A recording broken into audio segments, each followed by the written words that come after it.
Welcome on, welcome all back to the Champion Forge. It's been a long time, but we have finally returned. My name is Kind of It, joined by Exodus and Roger, and a special guest today. Why? Who could it be on the far right-hand side of the screen but Riot game designer, Feral Pony. Feral Pony, welcome to the stream. It's lovely to have you. Thanks so much for having me. It's a pleasure to be here. So for anyone who may have slept under a rock for quite some time, and may not be familiar with your work, your oeuvre, would you mind giving us a little background on yourself? Sure. Yeah, so hey everyone, my name is Brian Feeney, I also go by Feral Pony. I'm a game designer at Riot Games. I've been working on League of Legends for, well, since I joined about 2010, so season 1 at this point. In terms of work stuff you may have seen, I started off doing champion design, so probably why I'm here. But that was a long time ago at this point. I worked on Rumble, Graves, Hecarim, Jace, and a couple of the updates over time. So like last champion I worked on was 2012, 2013, that era. But after that, I led up the balance team for a while. I moved over, did some work on the skins team, and then I ended up being the design lead and director for Wild Rift. That's probably the most recent thing that folks may have played, which is the League of Legends on mobile and consoles. And now I'm just a fancy game design architect, as they call, which is just a fancy term for a systems designer who's working on one of the upcoming R&D projects that's unannounced. Well, that's really cool. And of course, it would be remiss to not allow for Roger to introduce themselves on stream, since, of course, hopefully you're going to be around here for a long time, but still our viewers will not be familiar with yourself. Would you mind catching them up? Yes, so I am Roger. Some people know me, maybe I'm also like a Twitch streamer in the making. I'm a cosplayer. Maybe some of you have seen me on my Instagram on the conventions recently. So far, I'm not as famous as him now, like as him, like other side. But I hope I will be just as cool as him one day. So yeah. That's all of our goal. I'm not as famous as my hero. We're off to a good start. I think that's a good way to start the stream. Oh boy. New for this season, which I'll just demonstrate a little bit now. I don't know if there's actually anything here to see quite yet. But Roger, it looks like your art feed may have gone a bit weird. But hopefully we'll get this all out in a minute. So we'll be having some live art fed from Roger's side, which will... There we go. There's our initial mannequin doll, which will definitely not be what we end up with in the end, because the concept we got here today for you all is kind of weird for a good reason. So, I guess it's maybe easy to miss right in the center of your screen, but it's worth being very upfront about this, that the champion that we may get round to making today, hopefully we'll have time, is not going to be a Riot champion or ever, as to the best of anyone's knowledge.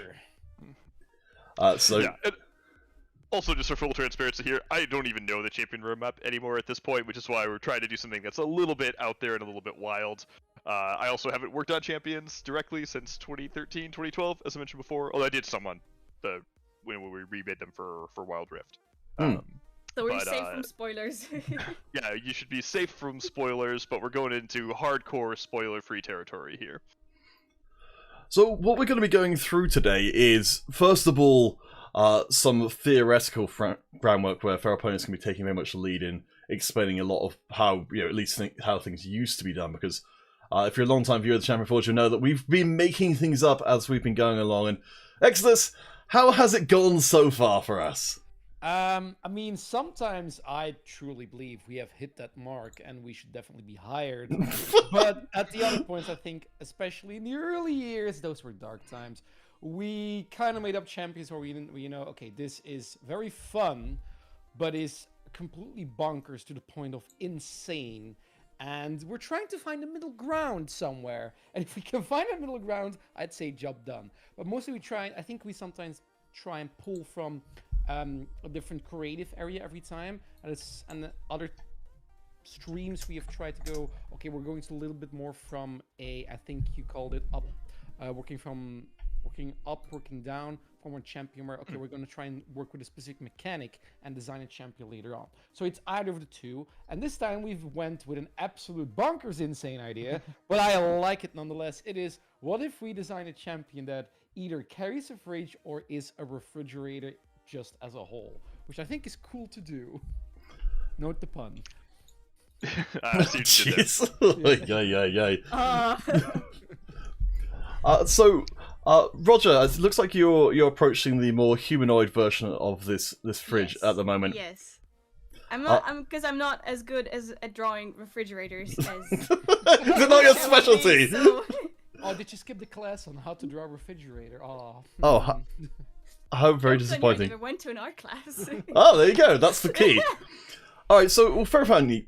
So a big thing for us coming into this is for season 3. So this is episode 0 because we want to come into season 3 with as much of a theoretical backing as possible. So I'd love if you could take us through in the sort of the widest, with the widest view possible. What, from Riot side of things, what is the process of designing a champion? Yeah, of course. So generally speaking, obviously, the process has changed over time, as frankly as well it should, right? Both you learn more as you go, but also designing a champion in an era when I started where we had, I think we just hit 50, 60 champions, something in that space when I joined. You have a lot more. There's a lot more design space, right? You have a lot less competition, right? You could do something like, oh, this character is long ranged. and that's good enough, right? Because you only have like 50 characters, and a long range champion probably isn't sufficient. But at this point, when you have 150 and change characters, I think, in the current roster, um, that's not really good enough. And you have to make sure that you have a very kind of narrow focus, and then also something that makes it distinct from the other 100 and lot of champions at the same time. So usually, when we have like an actual product scenario, right, you'll have basically a high-level product direction, right? So that can be anything from as simple as a lane and a role, which is, hey, we haven't released a jungler in a while, or we haven't released a mid lane mage in a while, something like that. That can be the prompt. But it can also be a little bit more specific. So an easy example here is we knew that we wanted to do like we had the Shadow Isles event this year, and so it was like, okay, actually one of the additional product constraints is, hey, we need to make a champion and they have to be tied to the Shadow Isles in some way and show off some new kind of narrative aspect of that. And you're seeing that with a lot of the champions come up more recently. I think it was blanking on the name, the little Yordle one. Vex. Yeah, the super cute little Yordle one, right? Like that's an example of like, hey, let's take Shadow Isles in a little bit of a different direction. But that was would be one of the high level direction pushes that said, hey, this champion needs to fit this particular narrative. So it can happen from a variety of sources. I don't think generally I've heard us be like, oh, we have to make a champion that has mechanic X. That almost never happens anymore. But usually what happens is you want to say, hey, we want to make a marksman, or we want to make a fighter, or whatever. Insert whatever combination of roles and lanes, just make sure that we have decent distribution. Particularly at this point, one of the tenets of the champion team has always been, as far as I can remember, honestly, the wording has changed, so forgive me, current champion team, on the wording here. But essentially, it's not important that a champion is for everyone, but it's important that there is a champion for everyone. Okay. Right, like that's sort of the lens there, and so it's more valuable to have something that's resonant and sticks with a small audience that really loves and appreciates that character than to go purely for like just everyone likes the champion a little bit, right? Like that shouldn't be the bar. A champion can have lovers and haters, right? But if everyone's kind of a neutral kind of meh, that's a bad state to be in. I think that's actually a very healthy way of looking at things, because, okay, and then we're going back to our champion, but it's from research we did for certain leagues, it's very clear that there's, every time we have a meta, and the meta changes constantly, obviously, but you always have, when pro players and other players as well who have these pocket picks, which are just the champions that they really enjoy, and at a certain point they get really good and creative with, and they become at a level the best. But it's not really viable right up until it might be, and that's when these champions really shine. I think a good example that I saw was, Singed right now has kind of a high win rate, and in the country finals for Belgian League, it was a best of 5. The last game was actually won with a Singed. Sorry, yeah, it was won with a Singed. So it was, okay, cool. So there is that niche where some of these players who really enjoy the champion, even though he used to be very much on the negative side, can actually pick it some of the time. And that's really cool. Yeah, I think we're definitely sort of starting to tip our toes a little bit here into sort of pro play. Not necessarily too far. It's a very different design process, right? When you're talking about designing for competitive play versus sort of like the high level conceptual element of a champion. And usually, at least for the stage that we're all at right now, these champions, and generally the stuff I've seen you do previously with champion designs, the pro play work would be very far at the end of the process. Right. Okay. A lot of the things that pro players care about are not the same things that the standard League of Legends player cares about. As an example, pro players, I mean, I'm drastically oversimplifying here, right? But pro players probably don't care what the champion looks like as long as it helps them win games, right? They probably don't care that it has, particularly cool and snappy audio effects, right? Probably don't care that it has, necessarily like these like one-off cool interactive VO lines with other champions, right? That's probably not things they care about as a pro player. Now, many of our pro players are also players that are in non-pro as well, right? And so they may have overlap with stuff they care there, but the things that they're going to be focusing on are very, very different. And that's why usually that stuff kind of happens at the end. Also, a really good example here is reliability, Now, we would never design this ability, but if I could literally give like an ability that makes a coin, like I hit a button and a coin flip happens, right? Yeah. And there's like a 30% chance I lose the game, right? Sure. If I hit that button, even if that theoretically has like an overall like 55-60% win rate, pro players generally will naturally steer away from that because of the lack of control and the lack of reliability there. Whereas that same mechanic may be drastically overpowered in normal queue, people are willing to kind of roll those dice. But most competitive players default really hard to reliability and consistency over everything else. Again, oversimplifying here. So Okay, just I already have a name for the champion. If it's all right with everybody, I don't. So go on. Oh no, go ahead. So I started doing some googling. The refrigerator was invented by William Cullen. So I'd say Cullen would be a good name for the champion. And hey, we can hit the Twilight crowd at the same time. Perfect. So okay. I guess just to get sort of back to our to the larger picture a little bit, you mentioned that you wouldn't be designing it for professional players necessarily, just because they'll kind of just take it at its competitive aspects. Could you just? Oh, sorry.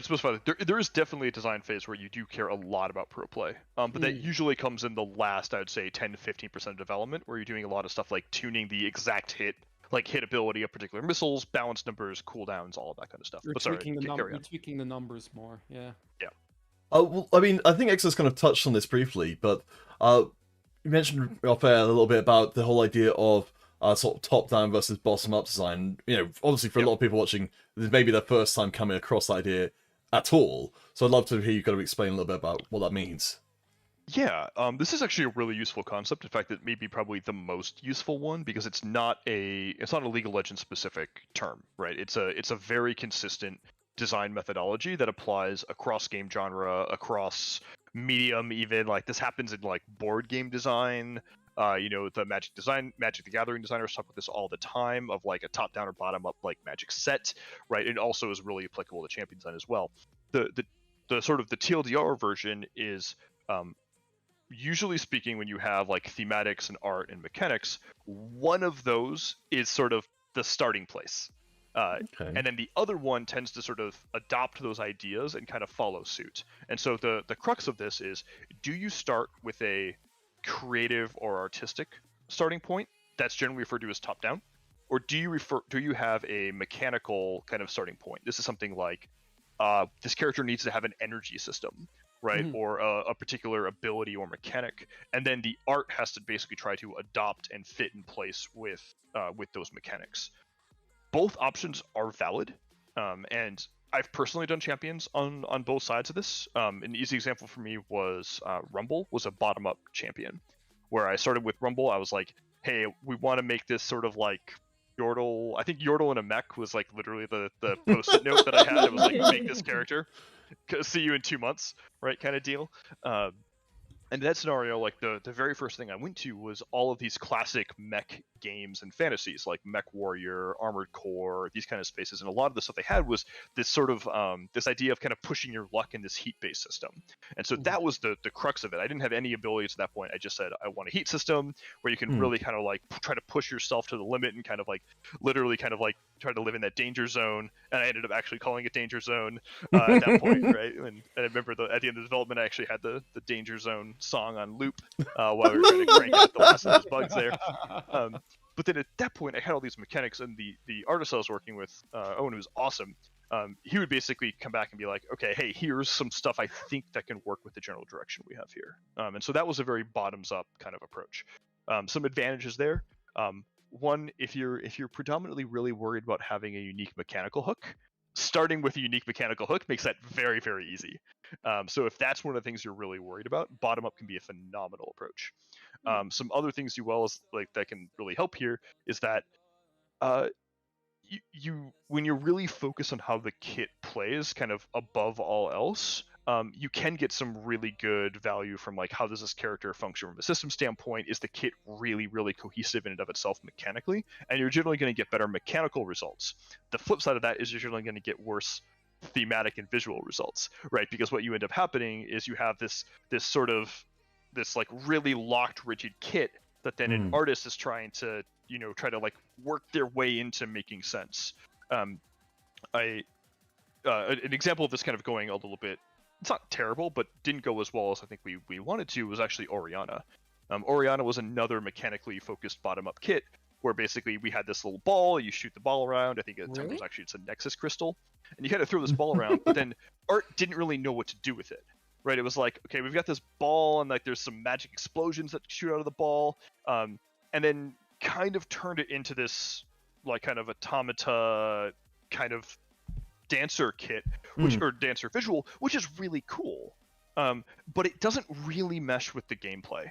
It's almost like it's like a separate kind of visual concept. At this point, we've seen it enough that it kind of just like melds together in our minds and kind of works. But if I was to basically just take those ideas at abstract and kind of throw them out to you, it wouldn't actually make a lot of sense. It doesn't actually fit super, super well together.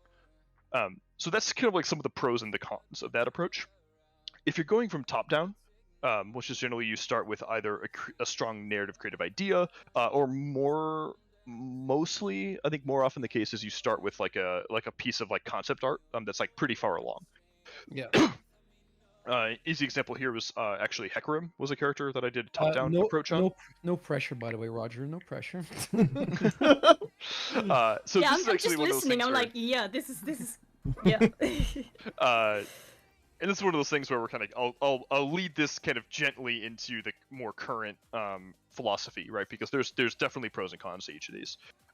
For top down, generally want to start with like a feeling or an idea or like a concept. Like if you're talking about like a Fiddlesticks kind of thing more recently, like we talked about that earlier in the pre-show, where it's like, hey, this is a terrifying champion, and really above all else, mechanics be damned, this character needs to feel horrifying, scary, and terrible to play, like terrifying to play against, right? And that's the underlying goal. And how you get there doesn't really matter, right?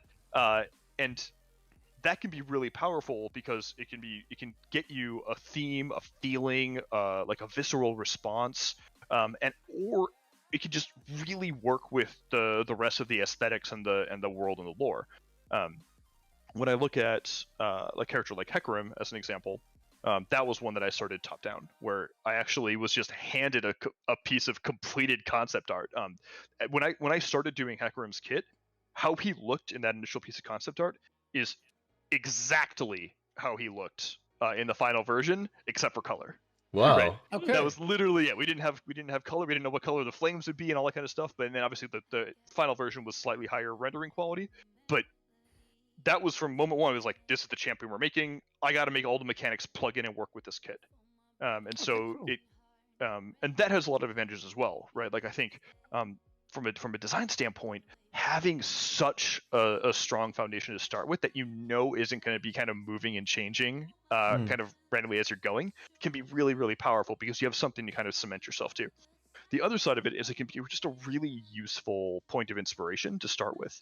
So in Hecarim's case, I was just like, it was immediately obvious what I needed to focus on, which was a mounted character, and this has to feel like a mounted cavalry charging character above all else. And that spawned the R, that spawned the E, that spawned the Q even, where I was trying to actually capture some of that. I think my main inspiration for like Hecarim's Q is actually like it's a really bad game, but like Dynasty Warriors mounted combat, right? Oh, where, like, yeah. you're just like mashing Yeah, squares. I remember that specifically, yes. Yeah, that was the feeling I was trying to invoke, right? Which is this idea that, hey, this character needs to be fast. They need to be able to like basically move through these kind of like lines of infantry, and they need to basically be kind of like slashing and kind of like, dealing kind of harassing damage around. But the whole point was I knew because I had to do a cavalry character that pushed so much of my mechanical space into like a really healthy constraint. And that's why like trying to mirror real world cavalry charges, or at least our interpretation of historical cavalry charges, right, was very, very fast, incredibly high impact damage, and then really, really crappy sustained damage after that point, right? Where it's kind of like you only really do it if you have enough of an edge or a situational advantage. Like I knew the minute that Hecarim as a character in that world, if he could ever consistently trade with like another top laner, it's just like toe to toe, the character would be absolutely broken, right? So it's like, okay, how do I kind of give the I character see some complexity? somebody else play the Total War and realize how cavalry chargers work. Nice. Okay, Indeed. cool. And there's a lot of inspiration you can draw from that. And I think for folks who are trying to use this approach, I would also recommend using video game interpretations of things, not the actual real world interpretations of things in many cases. There's a Okay. few examples where real world has been super, super helpful. But for the standout example was actually those little base gates that I made, that those little holes in the walls. Oh yes. On the base. That was actually inspired when I was looking at real world historical siege warfare in combat. And Cool. I basically, now the downside was I was looking at real world historical siege content. Like I spent so much time researching like all the different techniques attackers use, all the different techniques defenders use, and 98% of them were just horrible. Right? Sieges are unfun. No one enjoys them. It's everything from just like, well, let's hope they all die of disease eventually, to like, let's just starve them out. Right? It's stuff that's not fun in a video game. But the one that stood out to me as an interesting option was sort of they're called sally ports, but it's like a little door that kind of is like hidden on the edge of a castle wall that allows defenders to easily go in and out, but attackers can't. And so that was an example where I used a real world model in League of Legends to basically give functional sally ports to defenders. Okay, so incorporating all of that into the actual champion one and design. So I got Cullen, I think we call, or I called him. So the guy- Sure. Her. Sure. Her, she. Okay, I call her. So okay, the way we would do that is so. I imagine Cullen, if he carries a Rage, cold obviously is going to be his main source of thematic around this kit, right? So I imagine it's either cold, either means slow, or either means ice, where ice can be a form of protection. I think one of those two is definitely something that needs to be incorporated. Yeah. My question is, like, in what way is also like the carrier of the refrigerator? Wait, column? Cullen, yeah. Column. Okay. Is she going to be incorporated with the cold? Is she going to be part of the refrigerator, or is she like the master of the refrigerator? Is she going to be like protecting herself from the cold because she knows how dangerous or like intoxicating it can be, or did she already succumb to the coldness? Like, is she going to be like frozen arms, for example, you know, like it's going through her veins already, or is she still going with like thick leather gloves, for example? And is she going to be more like a mechanical type, you know, like she knows how to also then fix the refrigerator if it's broken or something? Or is she just going to be the type like a trinket lady, you know, who like knows she has what she has in the refrigerator, but she also has like other stuff like trinkets on her belt, or like little pockets on the pants? What do you guys think? I'd say there are, for me at least, there are two approaches. So either it is a humanoid character that is more of in a sort of fantasy realm, or it's comparable to, for example, I mean, the obvious one is Lysandra because she's kind of made of ice, and the other one would be where it's literally sort of walking Terminator-esque character, and instead of blood, she has like coolant fluid, and it can actually be one of her abilities where she sprays cooling liquid up on someone, or where she puts it on the ground or whatever. I would personally like more of the mechanical approach, because that's something that would kind of give her more of a far reach with what certain thematic things we can do. Okay, so she is a mechanic who knows how to fix a fridge if it's broken, but she already succumbed to the coldness. Well, I guess before we kind of go too far down this road, what I really wanted to pitch to you, Penny, was what are the, I guess, you know, hearing all of that and having that, you know, presumably you've been part of those kind of discussions before. What are the kind of concerns and kind of like areas which we should be thinking in and kind of like considering to get a compelling idea in that kind of space? Yeah, I think the main one, like I would say 80% of design often just goes back to goal setting and making sure you have the proper goals. So it's like, why are we making this champion, right? What's our motivation for doing it? And like, what are we trying to accomplish? Besides the obvious, we're making another champion. Yes. And that can really help steer a lot of these kind of conversations of should you go with a top-down or should you go with the bottom-up approach, because they can do a lot of different things. I didn't actually mention before, but one of the downsides of a bottom-up approach, or sorry, of a top-down approach, is you could often get stuck once you already have all of the abilities, right? I've actually had to see a couple times where this is very common in top-down approach, where you have a kit that satisfies the top-down needs, and all of a sudden you're like, ah shit, but I still have a passive and I still have a W, and like, Yeah. but the kit's done, like the kit's complete, right? Like I could just ship it as is, but I need extra buttons, and you kind of have to like almost kind of like force something in there, which can be a little bit painful. I think for this, this is actually pretty nicely. This dialogue is kind of leaning into what more modern champion design is, where it's a little bit less strictly top down or bottom up. And I should say, if you folks are interested in production schedule stuff, one of the advantages of top down or bottom up is both are faster than the approach I'm going to go into now, because it's very waterfall, Okay. right? You can have like somebody start and finish a concept or start and finish a mechanic design, and then the other person can just kind of like plug in and kind of work with that. The approach that more modern champion design uses is what they call the DNA process, which is basically it's a 3-person pod, basically game design, that's the D, narrative, and then art. And those 3 humans all basically get together, form this tiny 3-person kind of like exploration kind of innovation pod, where they have whatever their high level product goal is, like you're going to make a top lane mage, whatever it is, right? And then those 3 humans will all kind of iterate, explore, and innovate in their own kind of like little spaces, and consistently kind of like circle back to each other. So like in this example, Roger, if you're basically trying to be like, oh, I'm trying to have this fridge character, but I don't know, like, does it make sense if like they have like these gloves to protect them from the fridge, or does it make more sense if like the gloves are like ice itself and powering the fridge, or like that kind of stuff? You might get stuck in that space, and maybe X, if you're working on the narrative side of this, you might come along and be like, oh, actually, I'm really trying to explore this element of the Freljord where I'm actually like pulling cold out of the air, right? At that point, you're like, that really meshes with this idea. And that kind of collaboration exploration process is more what the current champion design does. The downside, the main downside is just it's slower. Right.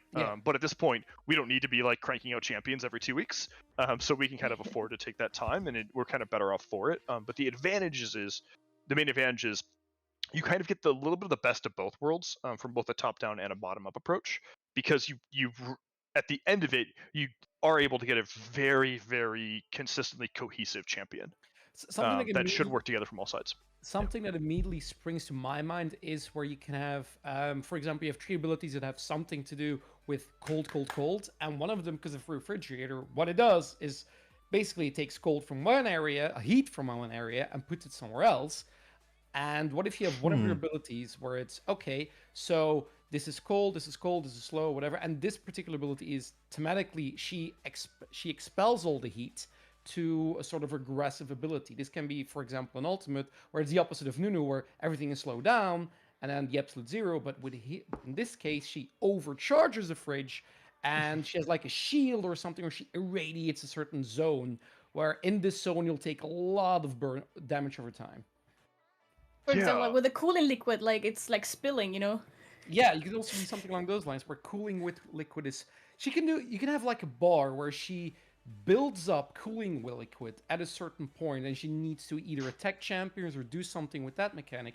And at a certain point, when she has that bar to use that heating ability, she needs the resource of that cooling that is stacked up already. So that's sort of a resource that she needs to use for that particular ability. Yeah, I think that this is one of those things where it's really helpful to approach a champion from a lot of different angles. So like the example that we're talking about here is like a very mechanics driven angle, where like here are the functional specifics of like how a refrigerator works, right? Of like it basically it doesn't actually generate cool, it basically just basically grabs and expels heat, right? Which then second order basically makes a cooling factor, right? It's more expelling heat than it is generating cool. But so that's like a very mechanics layer, and we could definitely use that, right? It's something we should be kind of circling back to and discussing, and maybe that might make a lot of sense particularly if like the character who's either riding or wielding or hiding inside the fridge, right, has those kind of thermal control powers, right? That could make tons of sense. One caution point that I'll throw out here is, what are player expectations about fridges, right? Like when people think about fridges, I have not surveyed 1,000 players, like 1,000 people for this, but my expectation is that the majority of people do not think of fridges as heat pushers. Yeah, Right? yeah. They're not just like it's not like an engine that pushes heat. It's like no, you open it up and it like produces cold somehow magically, right? And like all the other stuff of like it doesn't need to get plugged in, right? There's like a lot of other things that we're probably just kind of hand wave away of what fridges work. And so there's an abstract layer here that's really important when we're talking about this is like what are player expectations for a fridge? What are the core things that if we don't deliver this, it will sort of fail to meet their expectations? And sorry, go just briefly, just to address a Vincent in the chat. So yeah, just to be clear and to reiterate this again, this will not become a Riot champion. Roger. So I think one of the ways this is a kind of a way sort of an objective I wouldn't imagine would be really in any other context here is I imagine we probably need to make the fridge look like a modern fridge to make sure that it stays as far away as possible from being I'll just Google some fridges like I don't know some just some a side-on brands of fridge. Yeah, just I mean, if you just want to drop in a Google image of a fridge Yeah. and make a character next to it, Do you want totally. do you want like the American fridge, you know, with like one side is like old fridge, the other one is refrigerator? Ice Do you want the cubes. French fridge where it's like double side fridge and downside it sounds like an exploration is required. I love Rick Saga UK in the chat saying there needs to be is the light off when the door closed mechanic. Yes. That is Right. And that is like actually a phenomenal thing to call out. I actually really like that call out for a few reasons. Right. One, I think it highlights of like you don't have to overly make every mechanic that exists on your inspiration into a mechanic in game. Mhm. But at the same time, that is like peak emote material. Yes. Right. Mm. Like if you like literally had a situation where like the fridge is sitting there, right? Like and you open the door just a crack so it doesn't like trip the switch, right? And you're like looking inside, like it is actually like dark inside, right? And then the second they open up, you see the light, like or like the cold blast out. Like that could just be a phenomenal. I don't have a better term for it, but it's basically like serendipitous moment of joy. Right, that can actually add a lot of value to characters overall, and those are the kind of things that can actually be really memorable, 2, 3, 4, 10 years down the line. So that's something we had been starting to do towards the end of season 2 a little bit more. Was I think what you're talking about there, which is that if we had a concept, trying to spend more time in our sort of design sessions, sort of thinking out what are the connected ideas to this concept that we can then bring in and have it make sense and have it, as you say, be a satisfying experience that people feel reflects that idea without it being too far off base with anything we do. Mm-hmm. Yeah, I think a general rule of thumb, if I have to just like overly codify it, would basically be generally trying to make sure at least like half of your kit is meeting expectations, potentially even more, and then basically meet expectations first, and then sort of delight and put a twist on it after you've met those expectations. So, I guess like some easy examples of expectations for me for a fridge, right? Probably should have food in it in some variety. A lot of different ways you can go with that, but it almost certainly needs to have some sort of sustenance food component to it. And now again, mechanically we could go anywhere with this. Like it could be you open the fridge up and you're like throwing like food at people and it's like super painful, or it could also just be like the fridge will like waddles over and drops and then like deposits like Bard style healing, and like 5 potions of ice just like roll out like no. I actually thought about the same thing where you have Bard style healing where she drops something out of the fridge and then this is a health packet, but first it needs to thaw, but then you need to make sure it doesn't spoil. So there's a Goldilocks zone to pick it up. But I mean that is literally Bar W. Yes. I know that's literally Bar W. It's just like one ability where she like drops out something, and like sometimes it's like something like fruit or vegetable which like restores health, and then sometimes it's like ice cream or like a piece of cake and it restores mana, because like sugar gives like the rush for the mana and stuff. What if she can pick up? This is out there, okay? Well, what if she can pick up the honey fruit? And store it. Store 2 honey fruit I like that. I like that. And keep like 2 of them max inside her for a while, and then later on deposit. So she doesn't need healing potions. That would be like so cool. So this leads us into like a couple of interesting threads here, right? That I'll try to loop back. The first is sort of like when we're talking about all these different options for, like, let's say we agree that food in a fridge is like a core requirement for this character, right, to meet expectations. It can be a lot of different directions, right? But I wouldn't at this point like super double down, right? Like I wouldn't. We should have like one ability that is about food in a fridge, right? If we decide that ability is about like throwing frozen steaks at people and they really hurt, that's fine, Bonk. right? But we shouldn't do multiple abilities around food inside the fridge, right? Yeah, One yeah. is probably sufficient here. And we kind of have to decide at that point, like, and obviously if we had the product direction, this also probably help here a bit, right? Where if we knew this was like a support character versus like, mid lane mage, I would probably steer very quickly towards either a projectile-based attack or towards a more supportive healy kind of mode. The other one that you kind of mentioned here is there's a few other mechanics that are kind of riffing off here. One you kind of mentioned, Rogers, like the idea of like sometimes it's ice cream, sometimes it's vegetables, Yeah. sometimes it's meat, right? That kind of random element could be really, really powerful here. Now that could literally be a random, I just don't know what I'm going to do, so I throw a thing on the ground and it has like a small little bonus random effect. Or it could be as more complex as like a pick a card style system, right? Where the user has some direct input of like, do I want to drop meat, potatoes, or whatever they want to drop. Basically cycling between the leftovers. Cool, I like it. Right.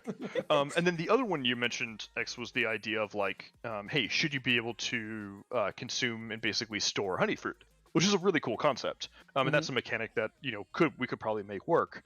The lens I would be cautious on that is like, that is a cool effect, but likely too niche for an entire ability. So if you think that that's like a really cool idea and like captures some element of the fantasy and some element of like that you want to preserve, how else can that ability basically, how can the honey fruit absorption be part of a more broad ability? So a really easy example here, and this may not be good for the character or not, right? But we can talk about it, which is like, what if the fridge consumes things, right? Like kind of twist a little bit of the fridge always producing, but the fridge also consumes things, right? It has to consume things to produce things.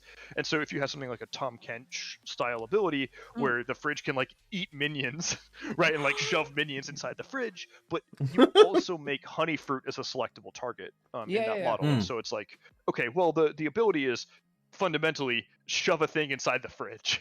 Right, and one of the things that you can then leverage, like fill it up again. Right.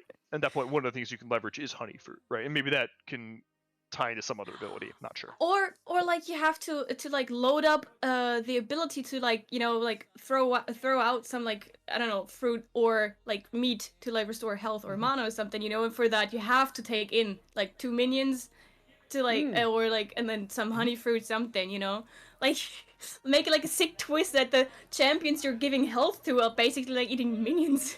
You could do something along the lines of, like, for example, is done with the Kiana, where you have different elements within the same ability, where it's if you store honey fruit in the fridge and then you expel it later on, there is obviously the healing part. Or where if you have, as you said, you eat minions, where if you eat minions and you expel them later on, you can do something else. For example, they might become sort of traps, or they might become slowing areas because they're frozen minions.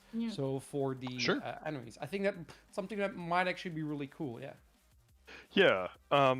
This might be a good time to kind of segue a little bit into sort of, I can't remember if they still use this exact terminology, but the through lines still hold, which is essentially, there's sort of 4 pillars that once you sort of have your kit design that you want to be kind of like judging it against, right? The first one of those is what I would call basically unique inputs. It's what we used to call it.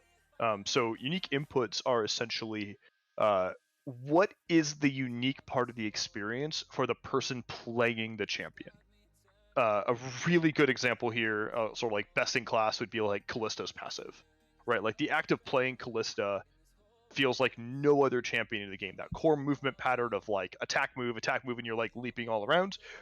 That is a very, very unique example. There are more subtle examples that still work here, but anything that's like controls related that feels distinct, or anything that like makes you play the character differently than you would for other characters, particularly in the same role, can be really, really important. I'd say this is doubly important for characters that are in more homogenous roles, like marksman come to mind, where it's like, it's very easy for marksman to kind of blur together, And whereas someone like top laners who have a lot more variety and sort of like moment-to-moment play styles, but if you're making something like a new marksman, it's really important to think about like why that character will feel differently. And so, as an example, when I was working on Graves, that whole point was this is a marksman who really needs to get close to deal lots and lots of damage. And so that was a way to kind of twist the general play style of a marksman, even if all the other abilities still felt marksman-y. So like unique inputs is definitely a thing we want to be considerate here. We don't have to like overly worry about it at this stage. What I would generally recommend is we do a bunch of ideation, put a bunch of abilities out, and then sort of look at it and say, hey, are we meeting this goal of having this character feel distinct from other characters? Okay, cool.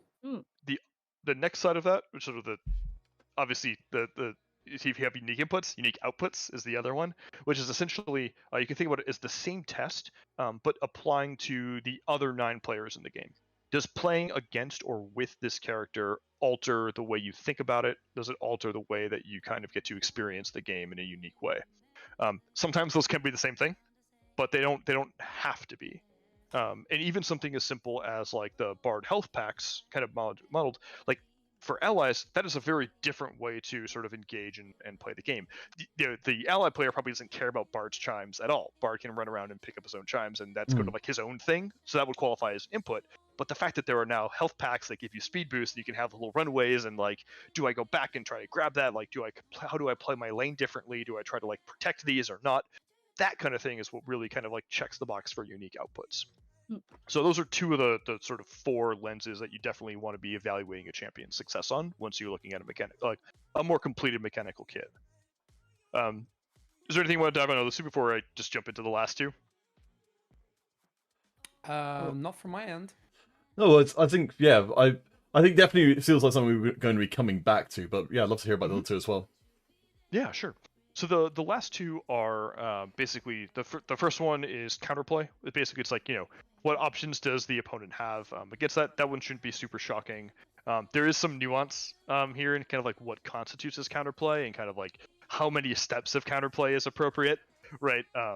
We're generally looking for 1 or 2 steps of counterplay, not 3 or 4 or 5. It's not like, okay, I did this thing, I counterspelled it, I counterspelled your counterspell, I counterspelled your counterspell, and it's like, I have no counterplay. It's like, no, that was like 2 steps ago, right? That was the counterplay. So generally we're looking at like first or second kind of order operations here. So it's stuff like, okay, I shot a spell and I was able to like dodge it or avoid it, or I used an ability and there's like a really heavy cooldown window that I can exploit, right? That kind of thing is usually more we're looking for counterplay than like. Well, what could be counterplay in this? I am kind of sold on this idea, but as you said, maybe it's better to not hyper focus and hyper be sold on something. Is or the mechanic where you say, okay, so you have we can even call it leftovers, but you have the stuff that she stores in the fridge, whether what that mechanically is, but to give that form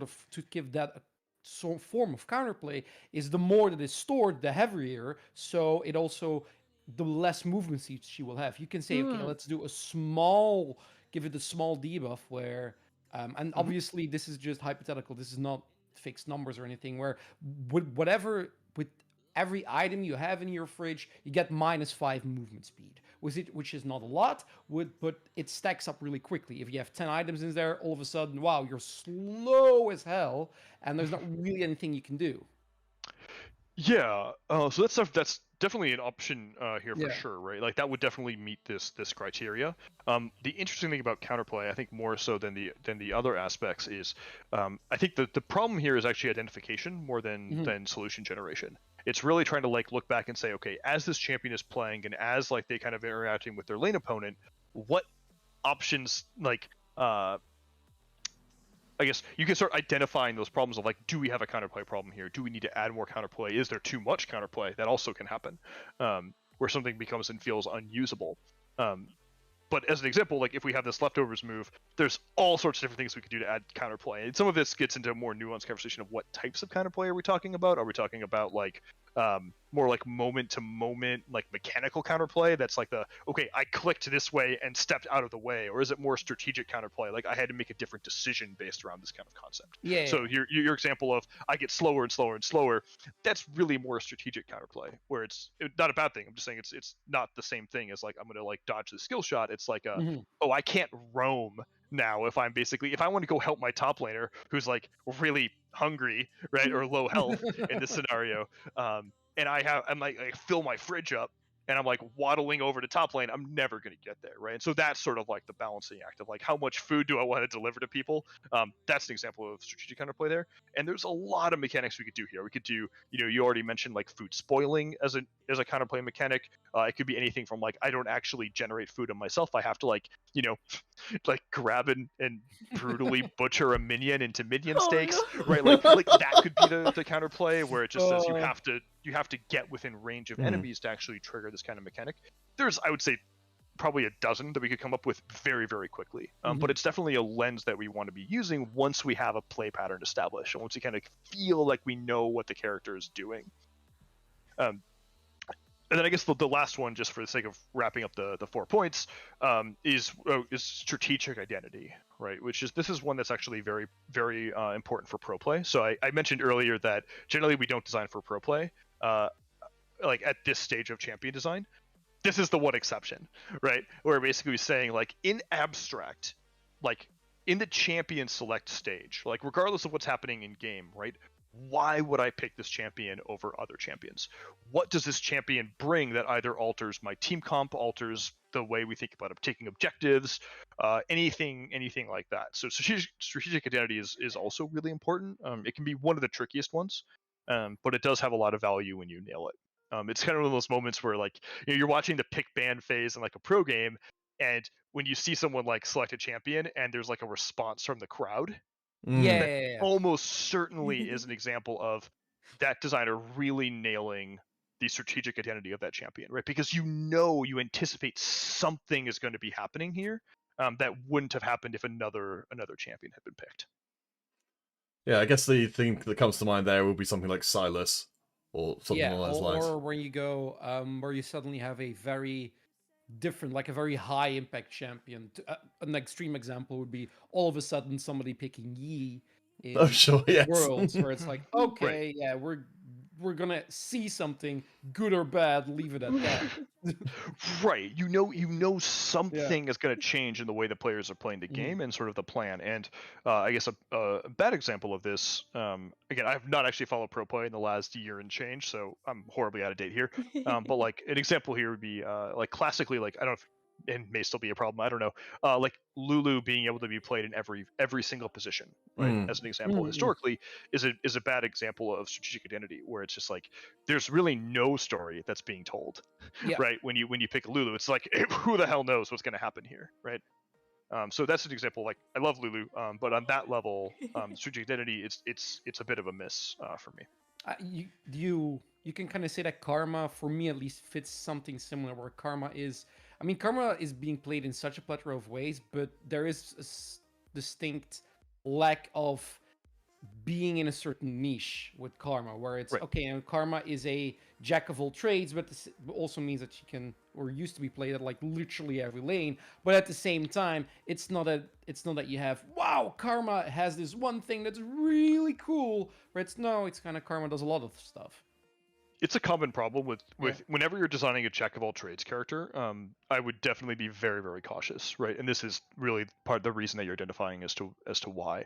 I think one of the other things that's relevant here to call out, particularly for jack of all trades characters, is the context around the character matters a ton. If you only have 30 champions, a jack of all trades character can be really strategically interesting. When you have 160 characters, a jack of all trades character is kind of a nightmare. Because basically there's nothing that really makes that character super, super unique and distinct. And the other problem is once you hit 100, like a lot of characters, you're probably going to have multiple jack of all trade characters. If you have more than one jack of all trades characters, it's just not going to be a unique identity at that point. So that's another kind of area of caution, is like what's the ecosystem and the context around the character. Oopsie. I have one question just to throw it in there to like bring something line up. Do I make the fridge? Oh, why did we've lost your stop? Yeah, we lost your Huh? RP. Okay, There we go. Oh, coming back slowly. something is. Epilepsy warning for our viewers. Sorry. There we go. Is the fridge a special brand, a specific brand? And if yes, do you think we can get some funding for that? Maybe do we have any Product placement. do we have any fridge experts in the chat who I can? think it's fair to say I actually this is so weird, but I studied engineering and this was actually one of our things. Let's say it needs to have at least lore-wise an A++ rating as energy efficiency. Okay. So I'm while that question is somewhat trolly, I will say that I think there's some stuff you can actually seriously rip off of this. So first and foremost, if I was to basically be judging this as like a super serious champion concept, right? One of the core concepts that you always have to be careful of is like just cognizant of is what is the champion's source of power, right? In this scenario, the source of power is the fridge, and so when you look at a champion's source of power, you have to really, really exaggerate that. So off the cuff, this fridge is at least 50% too small. Like, this needs to be a very, very large fridge, and it needs to basically be very obvious. There's a few reasons for that. One is just general readability, right? So if this fridge is being opened in game, You need to see it. you need to see it, and you need to be able to see the things inside of it. Also, if we're talking about stuff like you can shove a minion inside of it, right? It needs to be big enough to actually fit a minion inside. I mean, that is big enough, right? Minion? No. No? Okay, No. okay, we'll make It it must bigger. be We'll make it large. bigger. I would say not only is this fridge a little bit small from like at least my gigantic American fridge viewpoint, Culture it also take whatever your realistic sizes for things are and then add like 40-50%. An easy example My here fridge is very small, so. If you look at like other champions, an easy example here is Katarina. We talk about Katarina having knives and daggers. A realistic knife and dagger is like, like half a foot long, right? At tops for like a large knife. And if you look at like the realistic things, like proportionally, her daggers are long swords. Like if I was to actually do it, which is a two-handed weapon, like a realistic Katarina could wield one of her daggers in two hands. But to have it actually read as a dagger in a video game, it needs to be like 3x the realistic size of it. So, I would go even bigger than what you have here, right? It's really hard to understate. Honestly, I'd say probably no. I would go even bigger. You probably want the fridge at least 30% taller than the. I'll make like a note here. This is 3 meters tall. So, Pony, one thing which is kind of occurring to me here is this. I'm getting kind of new vibes here in that with the kind of thing you're talking about with the fridge being as large as it is, it's going to be a much larger silhouette than the carrier is. So then presumably then it becomes the focus rather than the person carrying it. In the same way that which one was which? Willem isn't necessarily hugely the focus when Nunu's so much bigger than them. Yeah, the silhouette call-out is really important here. Obviously, this is like, I come from a design background, but I do a lot of work with the art team and a lot of work with champion silhouettes, and silhouettes are super, super important. This, to me, we could go a lot of different directions of. There is definitely like a Braum angle here as well that you could go, where she could still be carrying it, but Braum's silhouette is still mostly Braum, even though I think his shield is actually physically taller than he is.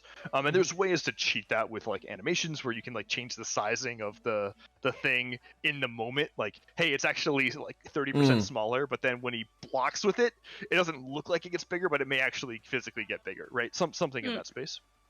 So there's some tricks we can do with this. But this also is like a really good opportunity for us if we were in this sort of DNA pod style thing to think about the silhouette and what options we have. So if we think that this fridge does need to actually be this gigantic, or by my recommendation, another 30% larger than it currently is, how do we make this? How do we make trying this to make it like silhouette fatter? Because like in the width, it can be like it can be like enormous, but like in the height, because she has to be able to carry it. But there's a few options here, right? Like you could physically carry. You could carry it over the shoulder. Like one of those like big like Taran totem hammers, right, from Warcraft. Yeah. It could also be, maybe we actually think it's really cool if this character is actually inside the fridge by default, right? And it's more like that model you have where the fridge is actually physically over the character and the little feet stick out, right? And like she's like running around. The fridge is almost more like a blocky, Oh, like a turtle armor shell kind of shield. thing. Yeah, like a Yeah, turtle exactly, shell, exactly, cool. like a turtle shell. We could also switch to a model where the fridge is functionally a mount, right? Almost more like Nunu Willump style, where like the fridge has Ah. either wheels or ice magic and is kind of moving around. There's a lot of space that we can play with here. But this is why it's one of those things where it's super, super cool to have those different disciplines coming together. And sort of to iterate and kind of talk through stuff. And we would explore a lot of those different styles. Which Something at this, something that yeah, something that can be cool is where she, because it's such a large object, obviously, where if you want to give her a form of CC besides going for the obvious with the slow, is just going, okay, I'll literally bonk you with the fridge, where she does like a Right. if it's on her back, where she does like a, if she bonks somebody with the fridge because it's so heavy, you get stunned, or at least there's an effect where it's like, okay, this is a big fridge, I get hit with it, what's the payoff? Well, Exus, I was thinking it just kind of like to throw this idea around here, because, Pony, you mentioned the idea of the fridge rider, and that really struck me. Because I was thinking of Aurelian Sol and his mechanic of gaining momentum, sort of effectively momentum by sort of moving in a certain direction for a certain amount of time. I had the idea, because I don't think I've ever heard of a champion who sort of functionally works like this, where I think it's in other games, where moving in a certain direction, you sort of gain momentum as you go, as long as you stay in that direction. And with what you're talking about with bonking people with a fridge, that could be part of it, that you can build up movement speed by sliding on the refrigerator, and if you go fast enough, when you hit someone, you just passively knock into them and knock them up. Oh, 100%. I mean, I think I could probably Google the numbers on it, but like there are probably hundreds of people that die every year from being squished by a fridge, right? It just kind of happens. Like fridges are heavy, blunt objects, and you can definitely leverage that. I think I've had a little anecdote to tell, because this is actually true. So I used to work as a student job, I used to work in a kitchen for a retirement home.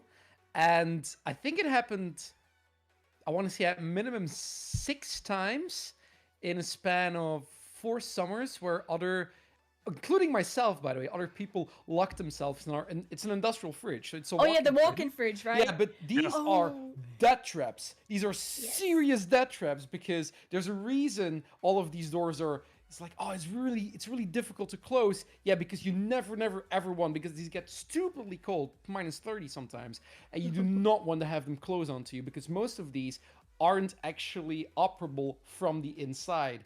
I don't know why. I know some of them even have a panic button where you can go, I am stuck in here, get me the hell out. But yeah, that has happened. Sorry, I really wanted to share that one. Sorry. Also, I got a brand name, because there's a name, everyone knows, like KitchenAid, right? This is Summoner's Sure. Aid. Oh, Yeah, nice. yeah, that works. Ship it. I thought Belladorin, we said we weren't shipping this, but let's ship it. Belladorin. Well, I think you know that Smeg has a meaning of different things in Yeah. different countries, so probably wouldn't use that one. Oh boy. Really? I'm missing something, and I think that's. Oh okay. yeah. Yeah, No, I it's think it's okay. It's okay. it's okay. Let's skip over it's a that one. British thing. Oh, the shipping. Oh. No. We'll What? skip over this. Let's move on. Yeah. All right. So the one of the other sort of things which we haven't really got a chance to bring up yet, we've actually been doing pretty well with getting through kind of our planned topics, is contingency planning as an idea. So what is that? Yeah, so this is basically another one of those steps that you want to do, like after your sort of after your play style is established, right? After the core loop is good and you have a general kit worked out. This has probably been the single most beneficial process change I've seen that we do for champions in the last few years, where basically the idea is, well, there's actually 2 layers to it, right? One is when you're doing playtesting in particular, it's really helpful to make sure that you at least have like a number of playtests where the champion is both overpowered and underpowered, clearly. And that can be really helpful for a few reasons. One, if you play the champion when they're underpowered, you get a really good sense for like, is the champion still fun, right? Or is the champion only fun because they're overpowered, right? Like obviously killing everybody can be fun no matter how bad the kit is. But is the champion still fun when they're underpowered? And vice versa, when they're overpowered, what does that actually look like? How does that manifest? And like, what issues are we really concerned about? Because there's a lot of different ways to be overpowered. So during your testing, it's really important to actually overtune and undertune your character. Almost, I would say intentionally. So you kind of know where some of those boundaries are, and that way you can kind of figure like, okay, I don't necessarily know where the true balance point is, but I know it's between at least A and B, right? And that can definitely kind of help guide it. But once you basically get really close to releasing a champion, and you know, hey, this champion's going to go out next week or 2 weeks from now or whatever it is, it's really valuable to kind of go through the mental exercise, which I call contingency planning, which is basically saying, what happens if the champion is overpowered? If the champion is overpowered, how do we think they're going to be overpowered, right? How do we believe that's going to manifest? And what are we going to do about it? And doing that exercise ahead of time can be super, super valuable. And do the exact same thing for underpowered, right? If this character is underpowered, why do we believe this character will be underpowered? What are the possible reasons for it? And what would we change? And that allows you to even go as far as like, you know, modern champions will actually have things where it'll basically say the championships, and there will literally be like a list of like, hey, here's what we do if the champion is overpowered, and here's what the champion will do if they're underpowered. And you can actually have that change list literally like coded, implemented, QA'd, and ready to go in both cases. And that just saves you a ton of time and be able to respond very, very quickly. So you basically have scenarios lined up where you have potential, let's call them hot fixes from a theoretical standpoint, where you have, okay, so in this particular case, what if I think Cullen we call her? What if Cullen is just too sustainable, like sustains everybody in lane and it's bonkers and nobody dies? Let's say, okay, well, the obvious is she's extraordinarily slow and she can sustain somebody in lane, but she'll never be able to roam because it's just not doable. Or the opposite, where she keeps going all over the map, helping out people.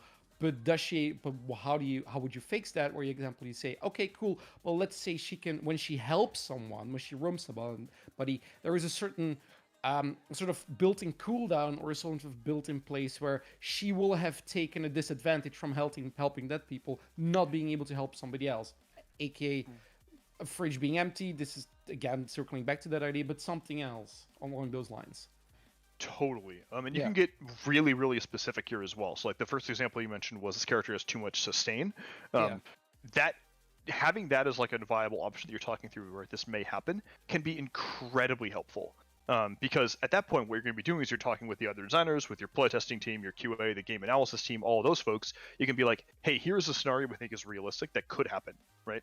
And if this character is overpowered and has way too much sustain, what do we do about it? Because there's a lot of different ways to do about it. And the last thing you want is in a hot fix, borderline emergency scenario on day one where a character is like running rampant over the live servers, is to have to really start getting into those debates of just like, okay, should we lower the healing per food item? Should we lower the number of food items? Should we lower the cooldown rate of like how fast food items you cover? Do we need like what's the correct course of action under this like potentially likely scenario? And getting that discussion, that dialogue, and that problem hashed out in advance is really, really, really critical. Just because you don't have a ton of time in that scenario. Even if you realistically want to like push a change to the live servers like instantly, you can't just like push a button and just say like, let me change this number real quick and ship it. There's a lot of hurdles and pain points to getting it to the live servers, making sure it's not going to break anything else, right? Particularly if you're rushing a change, that can be really, really dangerous as well. Or also making sure it goes to every region, right? We have a lot of shards of League of Legends like across the world, and so it's really important that we get this out into a lot of different areas simultaneously. Well, this is the advantage that we have had throughout. I mean, this is because we 100% knew for whenever we designed something, okay, this never will be a champion. This will never be released. So the advantage that we had was we always set up some stuff where this feels kind of unfun to play against, or we need some form of counterplay inherently in this kit. But we also know, well, we never need to tweak it because we can do whatever we want. And that is absolutely something we do all the time. Yeah. But even if you don't have to tweak it, there's still an exercise kind of before that, which is I've heard it referred to as like control levers, essentially. If you think of like a champion as like all these different buttons and switches, right? Like, and what tools available does the designer have to like fix a problem? there will be situations where if you're trying to look and say, hey, this champion maybe have way too much poke damage or way too much sustain, or like this character may just be like super unfun for varying reasons, right? Like maybe just slowing yourself all the time by eating all this food and shoving, like filling the refrigerator up is just like a super unfun mechanic. It's worth the exercise to say, if I was the balance designer on this champion, do I have the sufficient tools and options available to make the changes and fix the character that I need to? Like, do they have enough options available? Because there are definitely times where they may not, and at that point you're kind of setting that balance designer up for failure. Or that balance designer's job becomes, I have to redesign part of the kit to then do the balance, which is one, really hard and really shitty for the balance designer, and two, also just comes with a lot of player pain at the same time, because the player is attached to a particular mechanic often at that point. And you see this anytime like a champion gets nerfed, there's almost universal disagreement that that is the correct way to nerf a character, even if everyone agrees with the concept of nerfing the character. And removing mechanics is exponentially more painful, and that for players who get sort of attached and sort of learn the play styles of a character, that's much harder than a numbers tweak or changing a cooldown or something in that space to kind of get the similar results. Because I wanted to, I mean, I think you've sort of partially covered this already in what you're saying, but I was kind of interested in the idea of like how you would, I guess, how you would identify when it comes to needing to nerf a champion. I think further to what Exodus was saying before, that if you've got that problem with sustain, like how you identify what are the parts of the kit that you try and stay away from nerfing, even if they are maybe sort of the front runner of seeming to be problematic, and having other avenues you can explore to keep the whatever you consider to be core still strong, without having the champion being overwhelming. Yeah, it's obviously this is where design becomes more art than science. The science portion of it is that sort of universal definition of like, is this champion overpowered or not? And if they are, in what context, right? And you can often, it's not entirely, you can't entirely codify it for any places, but like win rates are an obvious example, right? Like if a character's win rate is astronomically too high, it'll probably be perceived as overpowered, right? That's usually the case. When you get closer to the 50% mark, that kind of falls apart, where you see like there will be 53% characters who nobody thinks are overpowered, and there'll be 48% characters who everyone thinks is overpowered, right? But when you get when you're far outside of those bounds, you can kind of figure that out. So the first step is basically, does the team agree that a character is overpowered or not, right? If the character is overpowered or underpowered, or whichever direction we're going here, the next step then is to try to figure out, okay, by how much, right? Like how far do we want to push this character? And you even see it, like one of the things I started up on when I was leading the balance team, this was 2015 or something, when we were talking about doing changes, we would put in sort of like win rate targets, just to, not because like the goal is a 1% win rate or 2% win rate. The goal was to basically set the context for how drastic a change are we looking for here. Is this change list trying to aim for like a 3 or 4% win rate spike, which would be a pretty large change on the character, or is the character really trying to be like, this is more of a tweak to kind of like nudge them more into line? And so that's sort of like back to that goal setting and that target setting. That's what's really important there, is trying to find how far are we trying to move this character first, because that's going to define all the tactics you use. After should we nerf this character, how much should we nerf this character, then you get into the really squishy subjective spots of like, okay, there's 4 abilities in a passive, and there's like at least 4 numbers per ability, and there's maybe more mechanics on top of that, and there's other hidden mechanics like missile speeds, right? Like all of that kind of like animation timings, all of that kind of stuff. Like what do we touch? And that's where it turns into really more of an art than a science.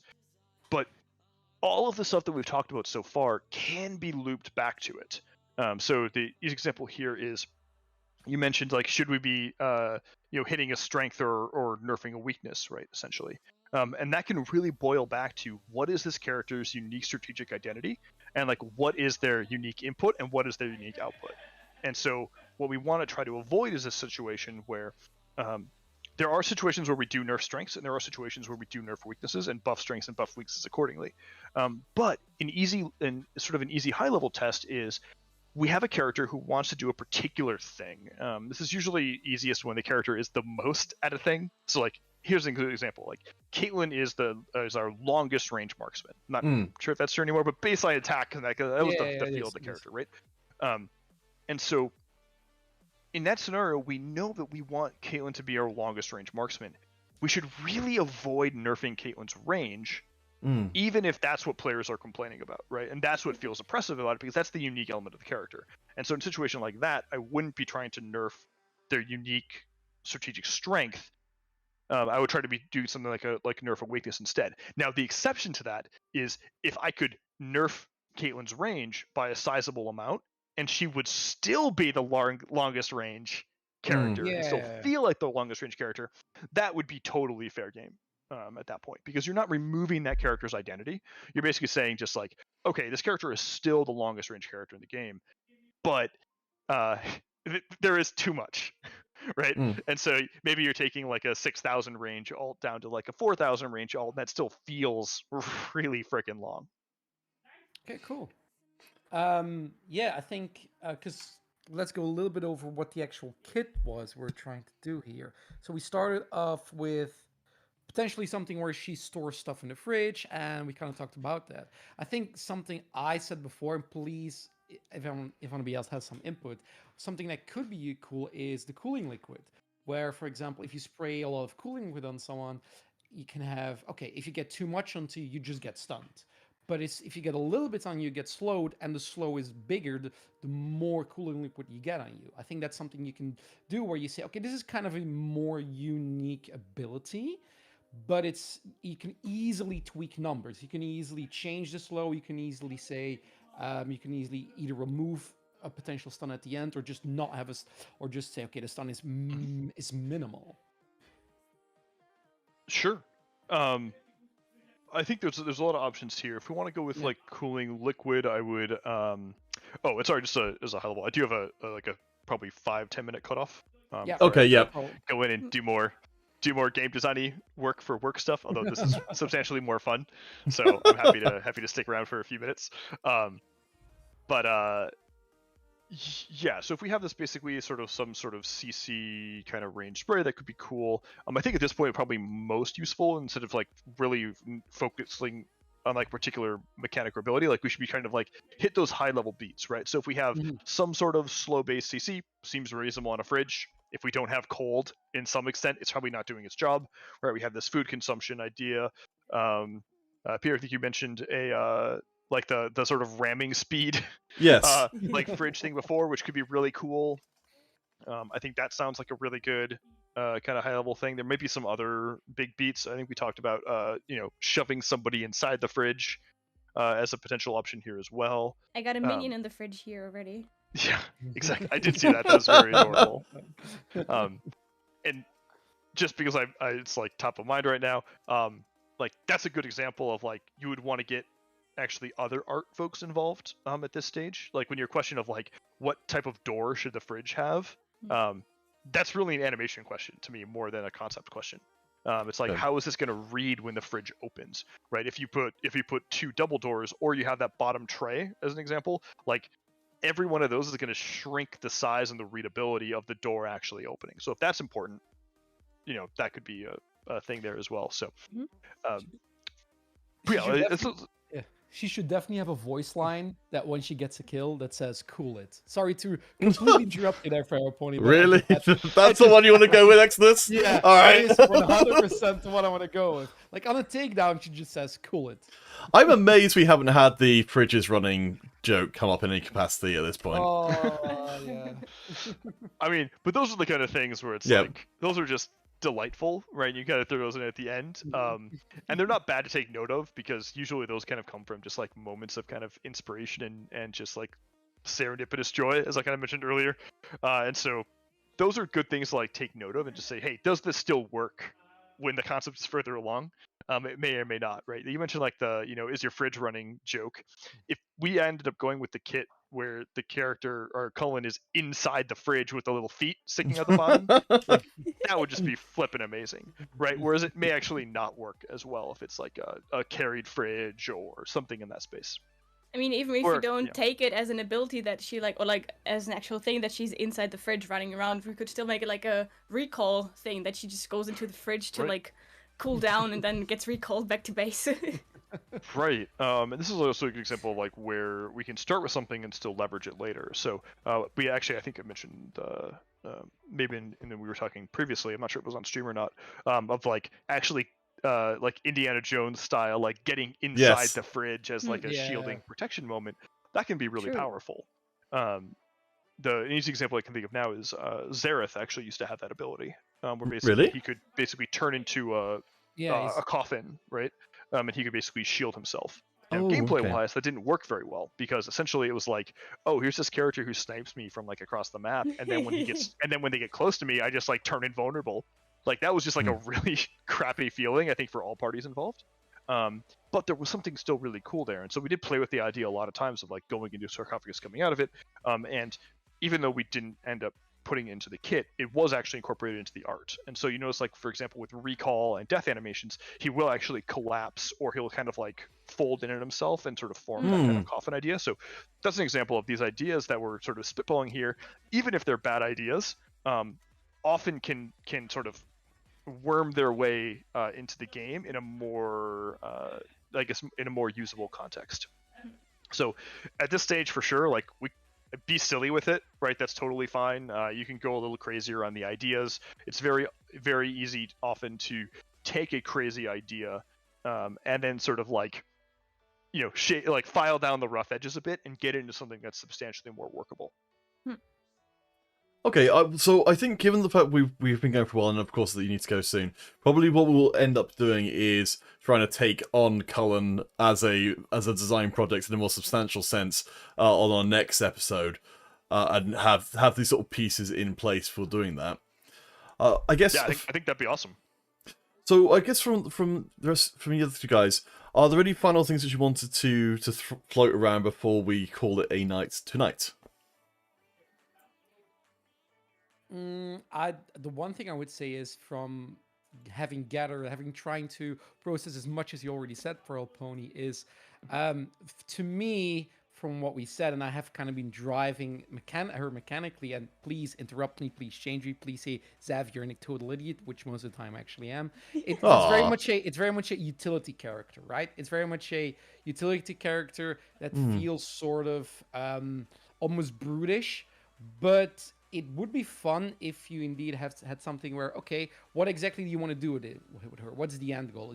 Is the end goal for her to be so much utility but zero damage, or is the end goal for her to be she has a lot of utility but she also brings something onto the table where she can be extraordinarily hard to kill in a 1v1 or something along those lines?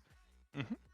Yeah, I guess my high level recommendation, kind of to your point, and this would be for anyone in who's watching the stream who's also kind of interested in this space and is trying to just like experiment and design stuff around, is you're not implementing and chipping this character, right? So you have a lot of flexibility and a lot of freedoms to play around, to try things, to make mistakes. That's totally good and awesome. We've also talked about a lot of different things over the course of our conversation, even in terms of stuff like the top down or bottom up design, right? Those are like very different how you approach the problem fundamentally, and it can have pretty drastic implications. Also, to your originally, like, is this character a support? Is this character a tank? Is this character a melee DPS? Right? And you don't need to work on all of these simultaneously if you want to become a good designer, or someone who's even just like who's really just loves making design kits like this.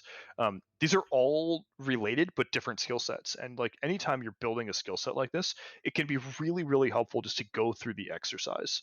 Just say, like, you know what, I don't really like top-down approaches. Like, I'm more of a bottom-up kind of designer, but I'm going to do this character purely as a top-down, just to do the exercise, just to go through those steps, learn where the pain points are, learn what the pros and what the cons are of that, because it's really hard to formulate a sort of a more holistic opinion without having kind of stumbled through and kind of made those mistakes yourself. The mistakes are where you really learn the most. And so exposing yourself to all these different potential avenues to make these mistakes, to make these like potentially idiotic ideas where someone can turn and be like, that's really stupid. And then you can sort of turn and be like, is it? And then that's a really interesting dialogue at that point. is this actually stupid, right? It may not be. Like, we've had a lot of crazy ideas that on safe face value are like, we would never do that. But the answer is, we actually might. And a lot of the crazier kits we did always started in that space. And if it is a bad idea, it's really helpful to break down and analyze why it's a bad idea.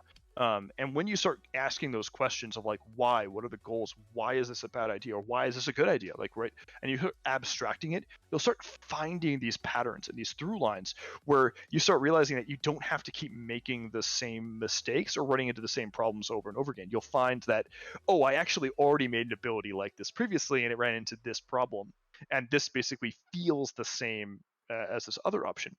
The other equally valid thing is, if you know, for example, that let's say, it's probably a bad example, right? Pulling off the cuff, like, oh man, I ran into this problem with sustain characters, right? We wanted to build this sustain option to this fridge, and you had this problem with other characters, which was just too much sustain or didn't have proper abilities to tune it or counterplay or whatever the case may be. You're now armed jumping into that ability design where you know what the immediate problem is going to be, and you can basically preempt it. And sort of either try to mitigate in other ways, or at least you're aware of it. And so you're not going to be blindsided by feedback. You're not going to be blindsided by like some hole in your design. The best designers that I've ever worked with are the ones who basically are like, here's my idea, here's why I think it's good, here are all of the problems with it. Right? And we'll literally just like start off that. Like, I do that in all my design docs right now. I'm just like, and I generally get very few questions on a lot of this stuff now, because I'm just like, here are the pros, here are the cons, here are the risks, right? And it's Have like, fun. any disagreements, and everyone's like, no, that makes sense. That- right? that reminds and then we me- can discuss individual points, but that's not usually the big problem.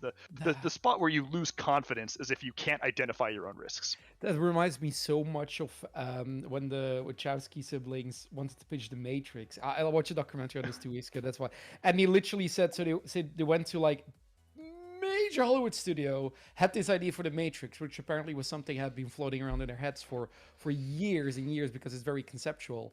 And they had an almost 2-hour pitch meeting where they basically spent breaking everything down and then saying, yeah, this can kind of flop, but then at the same time fixing it. That was really, and apparently it's like, yeah, I think that's a really cool idea to go to look at as many faults as you can find within your own design.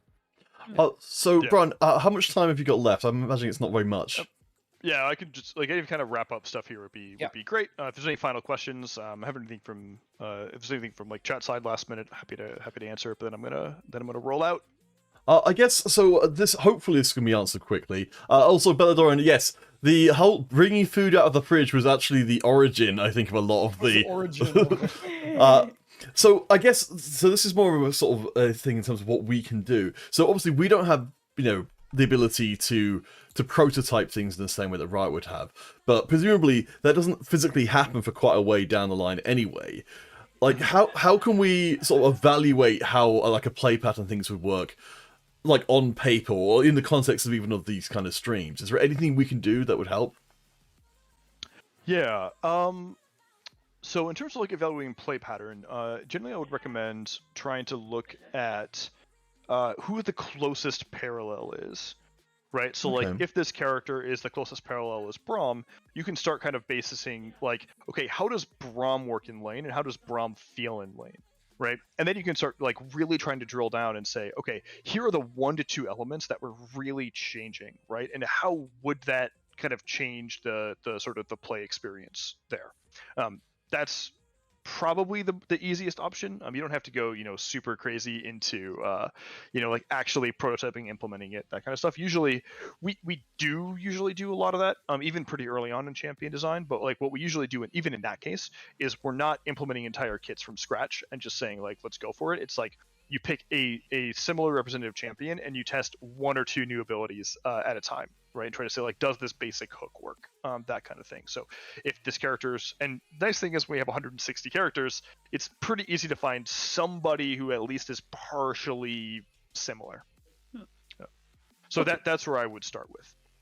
All right, well, thank you so much for your time. Are there any kind of projects that either you're involved with or that you're interested in that you would, or perhaps you think that our viewers would be interested in, you'd like to shout out just before we end things today?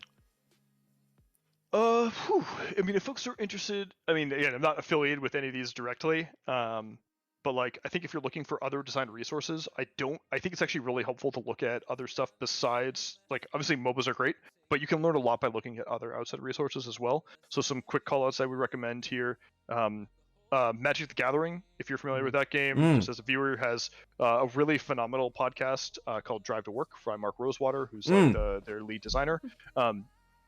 I'd say some of the content can be hit or miss, but if you want like a recommendation from that standpoint, I would look particularly at his color theory, where he talks a lot about like what is like a blue card in the context of Magic, right? And like how does that capture the thematics and the mechanics, right? And how do those all integrate?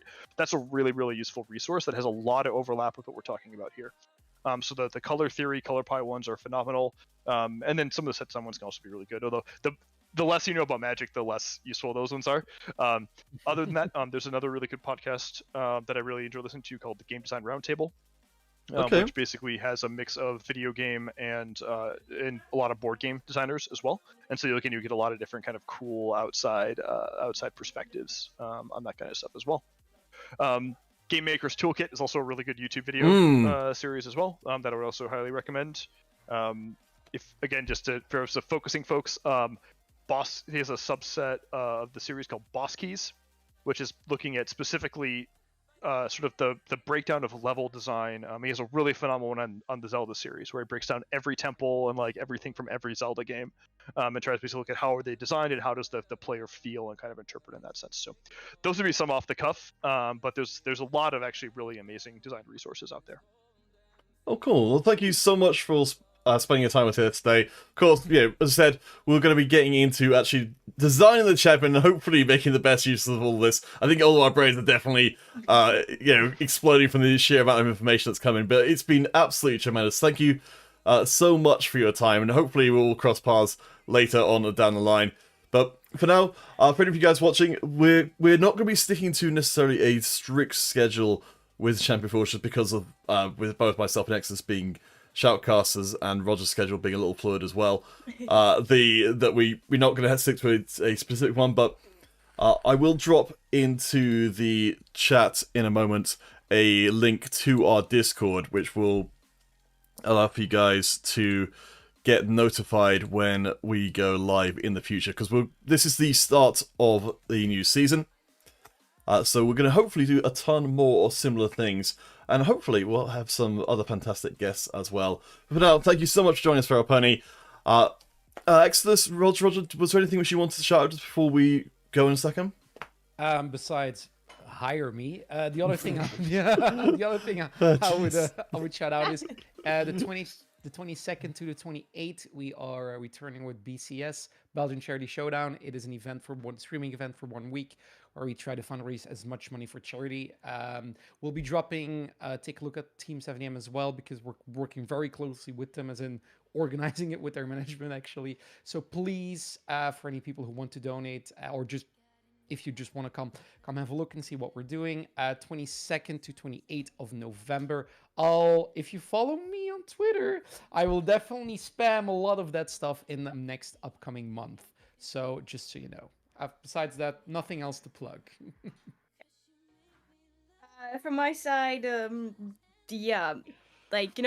also new to this group. I'm very happy to be here. I hope I did not disappoint so far.